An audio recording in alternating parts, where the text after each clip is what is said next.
പലപ്പോഴും നമ്മളിൽ പലർക്കും സംഭവിക്കുന്ന ഒരു കാര്യമുണ്ട്.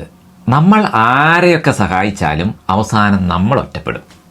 ആർക്കു വേണ്ടി നിലപാടെടുത്താലും കാര്യം നടന്നു കഴിയുമ്പോൾ അവസാനം നമ്മളെ ഒറ്റപ്പെടുത്തും. എത്ര മനസ്സ് തുറന്ന് കാണിച്ചാലും പല സാഹചര്യത്തിലും നമ്മൾ ഒറ്റപ്പെട്ടു പോകും. വല്ലാത്തൊരു സങ്കടകരമായ അവസ്ഥയാണല്ലേ. നിങ്ങൾ പലരും ഇങ്ങനെയൊക്കെ കടന്നു പോയിട്ടുണ്ടാവും. ഞാനും ഉണ്ട് ഇഷ്ടം പോലെ. അതിന് കാരണം നമ്മൾ സാധാരണഗതിയിൽ ചിന്തിക്കുന്ന, സാധാരണ ജീവിക്കുന്ന വളരെ സാധാരണക്കാരായ മനുഷ്യരാണ്. അങ്ങനെയാണ് ഈ ലോകം.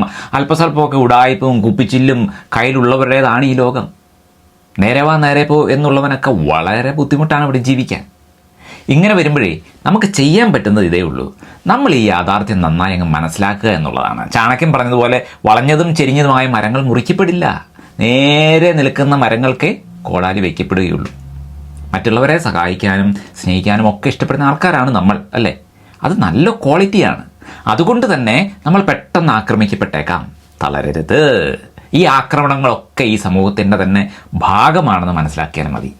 നമ്മൾ വിചാരിക്കാതെ നമ്മുടെ മനസ്സിനെ തളർത്താൻ മറ്റുള്ളവർക്ക് സാധിക്കരുത്. അവരെന്തേലും പറയട്ടെ, ഒറ്റപ്പെടുത്തി ചെയ്യോട്ടെ, ഞാൻ ഇങ്ങനെയാണ്, ഞാൻ ഇങ്ങനെ ജീവിക്കുകയുള്ളൂ, ഇതിൽ ഞാൻ സന്തോഷമുള്ളവനാണ്, ഉള്ളവളാണ് എന്ന് അവനവനോട് തന്നെ അങ്ങ് പറഞ്ഞ് ബോധ്യപ്പെടുത്തിയാൽ തീരുന്ന പ്രശ്നമേ ഉള്ളൂ. ഈ ബുദ്ധിമുട്ടൊക്കെ അങ്ങ് മാറിക്കോളൂ. നമ്മളായി ജീവിക്കുന്നതിൽ സുഖം മറ്റൊന്നിനുമില്ല പ്രിയപ്പെട്ടവരെ. തുറക്കട്ടെ മനസ്സുകൾ.